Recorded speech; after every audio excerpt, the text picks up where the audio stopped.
I'm Marci Barron, and this is Mondays with Marci. I'm your homeward bound guide to everything 5D living. I can't wait to share with you tips and tools to guide your personal transformation so that you can live a life that thrills you.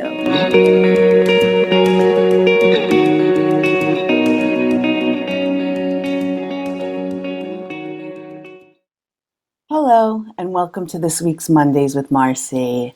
So, this is a really interesting title and subject that I wanted to talk about.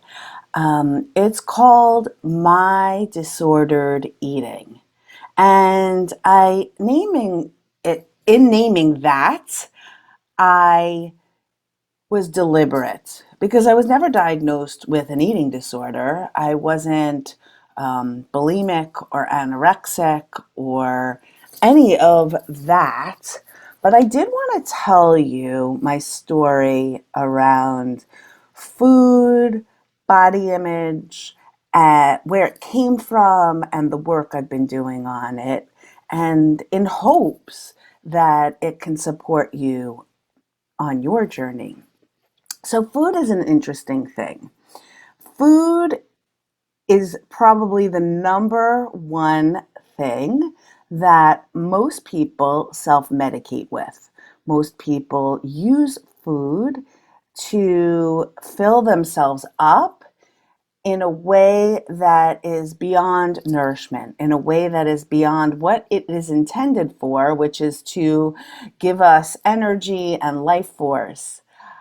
Um, and the interesting thing about food, unlike other things that we self-medicate with, right? Self-medicate to feel better, to avoid, to numb, unlike cigarettes and drugs and gambling and shopping and all the other addictions that there are, if you decided that you didn't want to gamble, you wouldn't go into the casino. You wouldn't buy a lottery ticket. If shopping is how you spend money, going into the store, it's a little bit harder now, I think, with online shopping. Or with cigarettes, I have a friend who has, had an addiction to cigarettes, and she just, she doesn't buy them. She doesn't go into the store. They're not in her house. So the difference with food is that we need to eat food to sustain our lives. So it is the number one thing that people self-medicate with. It is the number one addiction for most people. And I want to just talk about that for a minute and then get into my own story. So the sacral chakra, which is below the navel, is our energetic center of pleasure, emotions, relationships, sexuality, and pleasure. So when we numb, and because we don't want to feel the uncomfortable feelings that we need to express, we distract, numb, avoid it with addictions. And again, food has been my number one, just like many other people. And I have such a distinct memory when I disconnected from my body. I wrote about it in a post or a blog, I don't know, but I want to say it here. I remember being 10 years old. I remember being in Montauk, Long Island at the Montauk Yacht Club at that time. And I remember exactly where I was standing. And the woman who owned the boutique in my town came over. I was standing with my father, and she said to me, "Marci, you are so beautiful. I would love for you to model for the store, but you need to lose about 10 pounds." And my father basically just stood there, just in my 10-year-old psyche. He didn't defend me. He didn't say anything. He just basically like nodded his head. And in that moment, I remember what I was wearing. I remember exactly like I said, where I was standing. And in that moment, I did two things happened. I left, I dissociated, I went into the flight response. I literally like went numb and disconnected from my body. And I created a belief that I wasn't good enough as I was. That the only way I would be good enough to model or be beautiful was to lose 10 pounds. Now, I was 10 years old, okay, flat chested, completely like preteen. Like this was bananas. And I wasn't heavy, I was just always myself, my natural shape. So what's interesting is from that moment on, and the word is collusion, right? It's like when someone goes with somebody and they don't speak up, it's like this energy of that is for something. And in my 10-year-old mind, I wasn't defended. It wasn't said that's inappropriate. No, she's beautiful just as she is, all of that.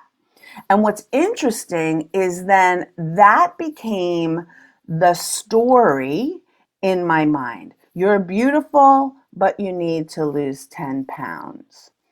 And as I grew up, that was exactly what my father used to say to me, like, just lose 10 pounds. And food became this, instead of nourishment, it became something that I then had so much guilt around. Should I be eating this? How much should I be eating? Oh, I should be losing 10 pounds. Then I'm going to be good enough. And I developed um, a disordered, dysfunctional relationship with food. I remember sneaking food. I remember going into, my parents are divorced. So I remember going into um, the the freezer, putting chocolate ice cream in a cup, taking peanut butter, putting it in the cup, and then closing myself in the walk-in pantry we had um, at my dad's house, and literally, oh my God, I hope I'm not found out. I hope I'm not found out. And then I would wash the cup and put it in the dishwasher and the spoon and all of those things. Um, and this became a contention point between my father and I too. He would buy bagels and then he would yell at me for eating them or not scooping them out, So it was very confusing, very complicated. Weight became an indication of my worthiness, my good enoughness. And coming to, being a woman, like this is what happens in our society. We compare with other women. We look at other women, whether it's in the, on, in years ago, it used to be magazines, movies, commercials, on the street, compare. And, when I look back at my pictures, it's like I was beautiful just as I was.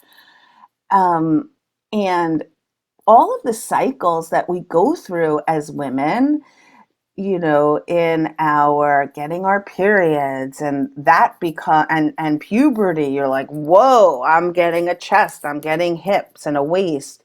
Um, Pregnancy, it's like, how fast should you be losing the weight? And then your body definitely, at least mine, it was hard for me. And then I remember when I got divorced, I lost so much weight.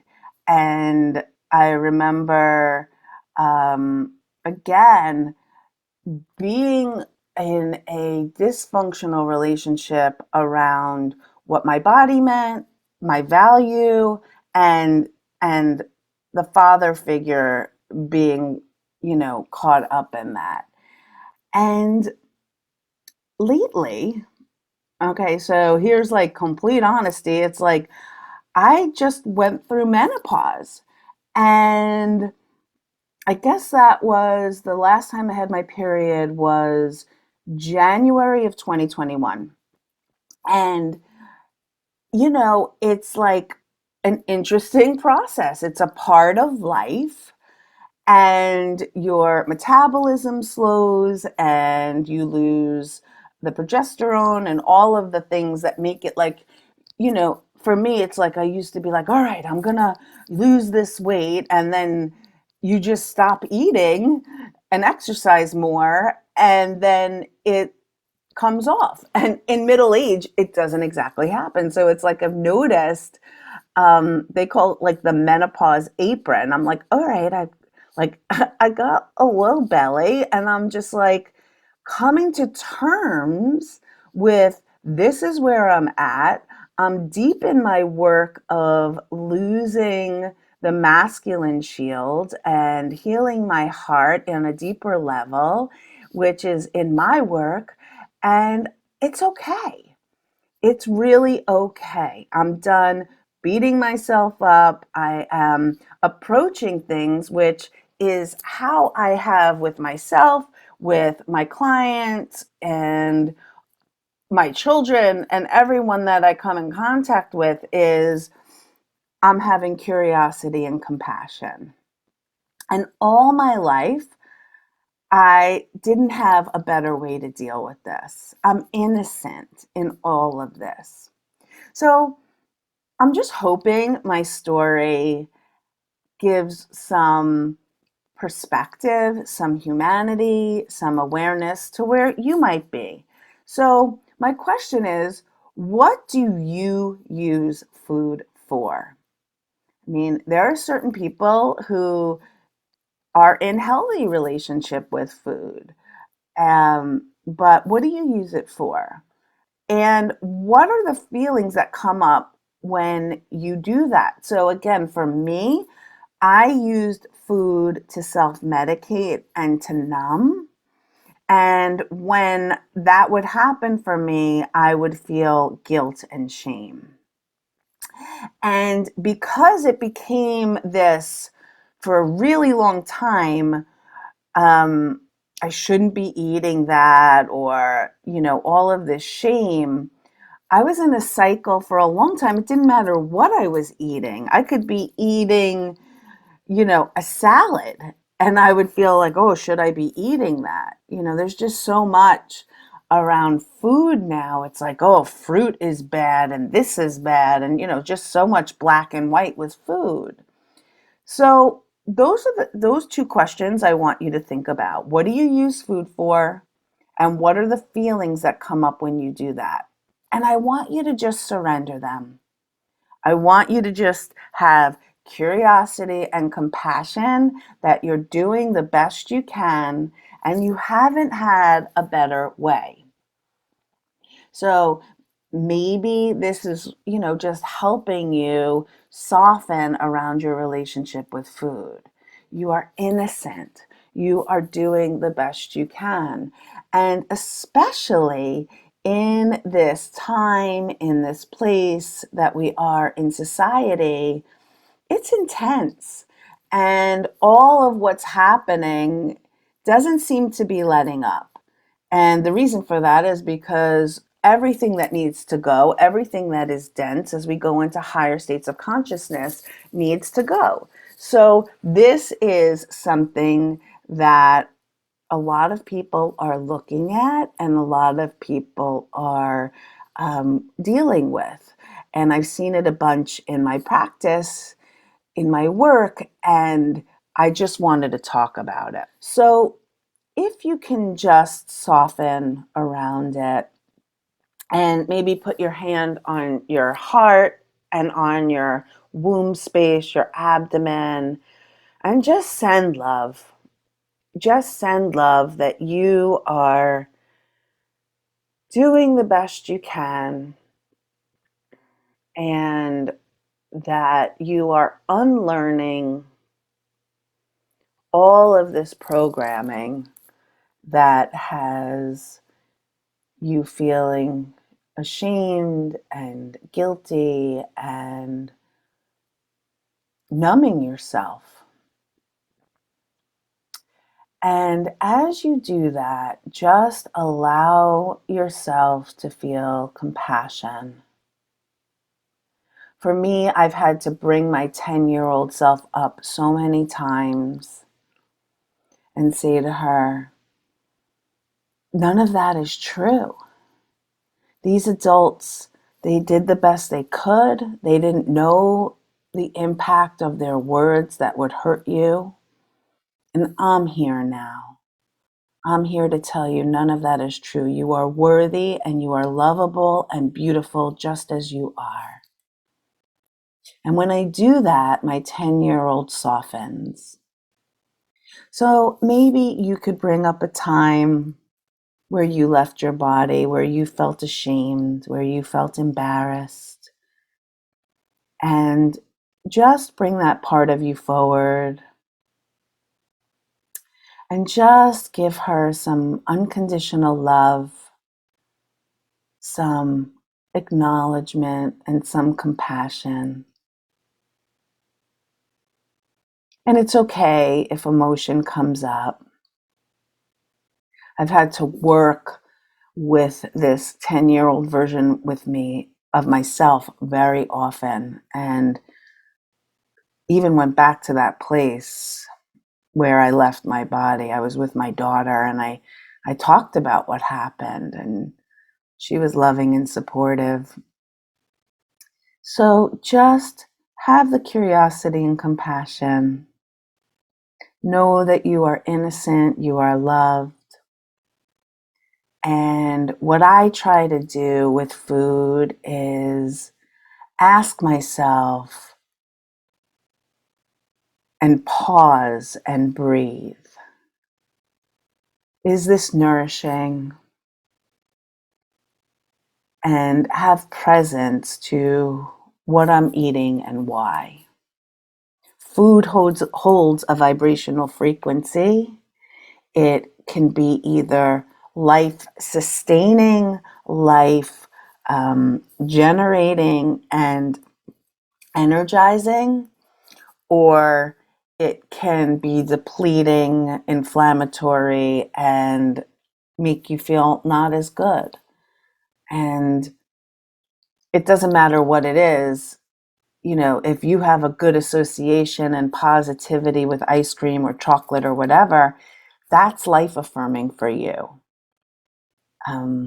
One thing that I just recently heard is if it has a PR firm or has like some sort of advertisement, it's best for not for your body. The foods that are the healthiest for you are grown from the earth. They are energized through the sun and water and given vitamins and minerals through the soil, and organic.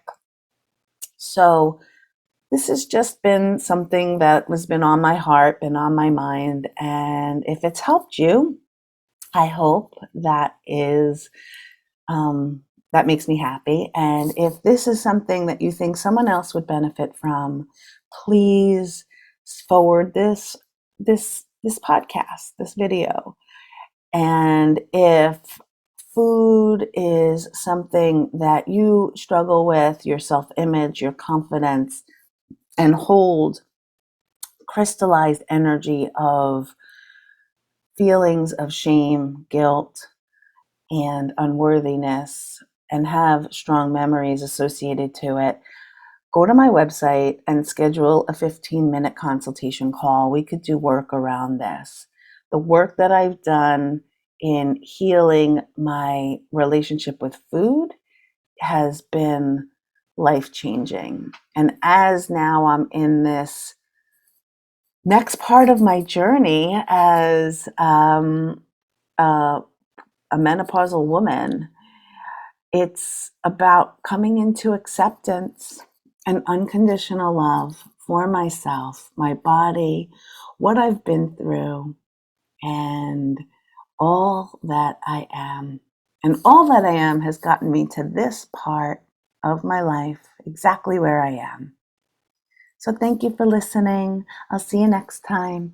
Bye. That's it for this week's episode of Mondays with Marci. Be sure to subscribe to my newsletter at marcibaronclears.com. I also would love for you to follow me on your favorite podcasting app so that you don't miss a single episode. I'm Marci Baron, and thanks for listening. I am so grateful you are here.